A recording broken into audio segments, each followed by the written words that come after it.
छीन ले हंस के सबका ये मन, सखीरी मेरो राधा रमण। छीन ले हंस के सबका ये मन, सखीरी मेरो राधा रमण प्यारो राधा रमण, राधा रमण प्यारो राधा रमण। देखो वैसे तो ब्रज में सब ठाकुर बड़े सुंदर हैं, सप्त देवालय हैं वृंदावन में, राधा रमण जी, राधा वल्लभ जी, 7 देव हैं वृंदावन के, और सब एक से बढ़कर एक सुंदर हैं। पर उन सब में जो विशेष सुंदर है ना, वो है राधा रमण लाल। बहुत छोटे से हैं, कई ने आपने दर्शन करे हो, कभी गए हो, और नहीं करे हो तो अब की बार जाओ तो सबसे पहले राधा रमण जी जाइयो, वहां जाके राधा रमण जी को दर्शन करियो। ऐसी तो तीखी तीखी आंखें हैं, ऐसे नकुले नयन हैं कि एक बार जाकू देख लेना तो समझो गयो कामते। और उनकी मूर्ति प्रतिक्षण बदलती रहती है, प्रतिक्षण बदलती है। कई बार देखा गया, ये कोई किसी वहाँ के जो सेवायत रहते हैं उनसे पूछो कि क्या कुछ लगाया ऐसा जाता है, कभी कभी ठाकुर जी की अपने आप हंसते हंसते 2 छोटी सी दतुलिया दांत दिखते, अक्सर होते नहीं, वैसे नहीं दिखते, कभी कभी वो ठाकुर जी के 2।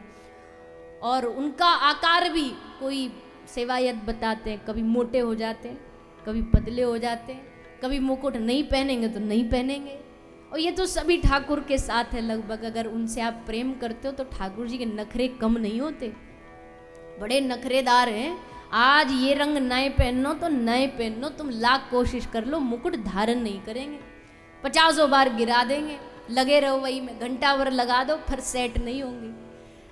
तो जो करते हैं ना ठाकुर जी की सेवा, उनको ये अनुभव होते हैं।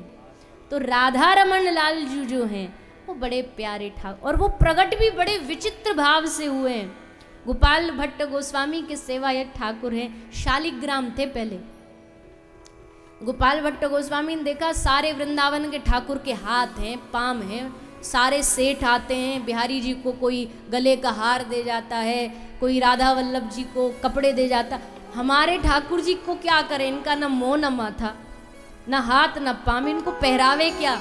तो गोपाल भट्ट गोस्वामी अड़ गए ठाकुर जी से, अब हम तुम्हारी तभी सेवा करेंगे, पहले अपना रूप बनाओ, हाथ पांव सब होना चाहिए, तब हम सेवा करेंगे। और जैसे भक्त का भाव प्रकट हुआ तो तुरंत शालिग्राम भगवान राधा रमण लाल के रूप में प्रकट हुए, रूप धारण कर लिया। कौन कहता है कि नरसिंह भगवान खंबे से सतयुग में ही आए थे? अरे कलयुग में भी भक्तों में शक्ति है, पत्थर से एक पाषाण ही तो है, उससे भगवान को प्रकट कर दिया।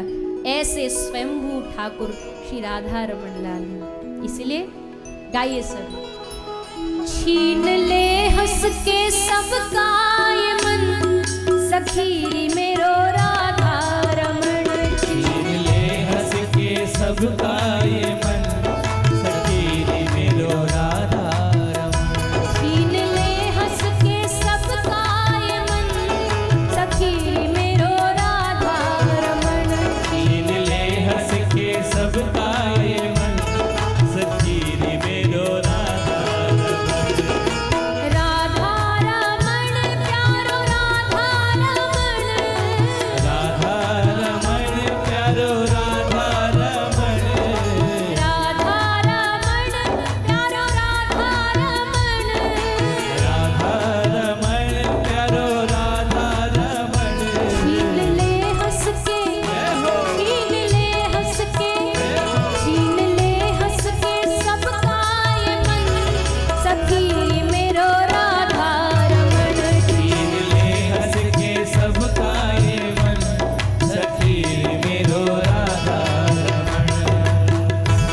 होते ही हैं, पर उस सुहावने स्वरूप का मुख्य कारण है श्री राधा। जैसे कोई व्यक्ति पे बड़ा साइड से कोई बड़ी फॉक्स लाइट पड़ रही हो तो एकदम चमचमाता रहता है, वैसे ही कारे होके भी, काले होकर के भी इतने सुंदर कैसे लग जाते हैं? बोले क्योंकि इनके हृदय में हमारी राधा रानी विराजमान है, इसलिए राधा रानी को पाकर के इनकी शोभा और बढ़ जाती है। इनकी शोभा को बढ़ाने वाली राधा रानी ही है। कोई कहता है राधा बिना श्याम आधा, पर हम ब्रज वाले कहते आधा नहीं, राधा रानी के बगैर तो ये जीरो है। आधा तो छोड़ो, शोभा ही तभी पाते श्याम सुंदर जब स्वामिनी जी साथ में विराजमान है। अरे और सामने होना तो छोड़ो, अगर ठाकुर जी ऐसे खड़े हो एकदम सीधे, होना पड़ता भैया, लाखों लोग सामने खड़े ने, शांत रहना पड़ता है। पर जैसे उस भरी भीड़ में कोई एकदम हाथ उठा के बोले श्री राधा श्री राधा, बस फिर इनकी हंसी छूट पड़ती है, हृदय एकदम आनंद में डूब जाता। हमारी स्वामिनी जी का नाम लिया, हमारी प्यारी जी का, राधा सुनते ही ठाकुर जी एकदम भाव विभोर हो जाते, प्रेम में डूब जाते। इसीलिए राधा